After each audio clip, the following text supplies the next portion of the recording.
यानंतर एक breaking news आहे। 48 तासांपेक्षा जास्त काळ उलटून सुद्धा प्रशांत कोरटकर हा पोलिसांना सापडलेला नाहीये।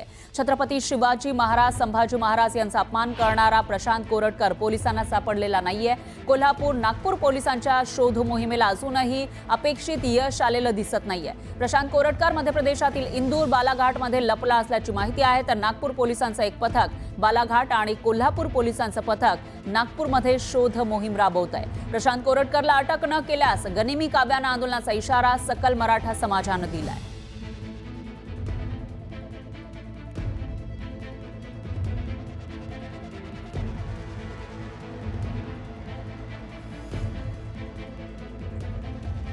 आणि याविषयी अधिक माहितीसाठी आपले प्रतिनिधी उदय तिमांडे हे आपल्या सोबत जोडले गेले आहेत। उदय, काय सांगाल ज्याच्यावर गुन्हा दाखल आहे, ज्यानं छत्रपती शिवाजी महाराजांचा अपमान केलेला आहे, धमकी दिली एका इतिहासकाराला, तो अजूनही सापडत नाहीये, त्यामागे नेमकं काय कारण असेल?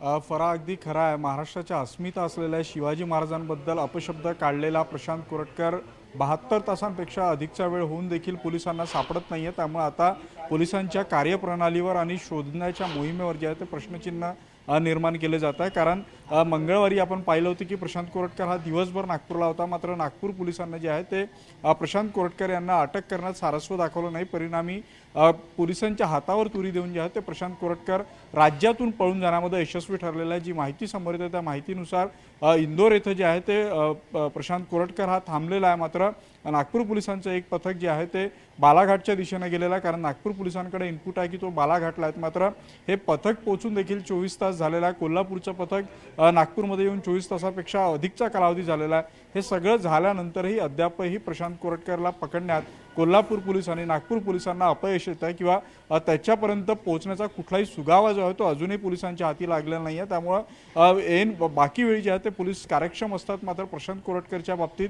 का अकार्यक्षम आहे असा सवाल जो आहे तो या निमित्तानं उपस्थित केला जातो आहे। या सगळ्या प्रश्नाला घेऊन जे आहे ते शिवप्रेमी असेल किंवा सकल मराठा समाज असेल हे आग्रही आहेत आणि या सगळ्या बाबतीत काल त्यांनी पोलीस आयुक्तांची भेट घेतली होती। आज 12 वाजेपर्यंतचा पोलिसांना अल्टिमेटम दिला होता की 12 वाजेपर्यंत जर प्रशांत कोरटकरला अटक झाली नाही तर प्रचंड मोठं तीव्र आंदोलन करण्याचा इशारा जो आहे तो दिला होता। त्यामुळे आज आता या सगळ्या बाबतीत मराठा समाजाच्या नेत्यांची काय भूमिका असतं, स्थानिक नेत्यांची काय भूमिका असतं हे पाहणं महत्त्वाचं असणार आहे। मात्र पोलिसांना अजूनही प्रशांत कोरटकर सापडत नाही, त्यामुळे पोलिसांवर कुठला राजकीय दबाव आहे का किंवा कुठला दबाव आहे का असा संशय देखील जो आहे तो आता या निमित्तानं व्यक्त केला जातोय।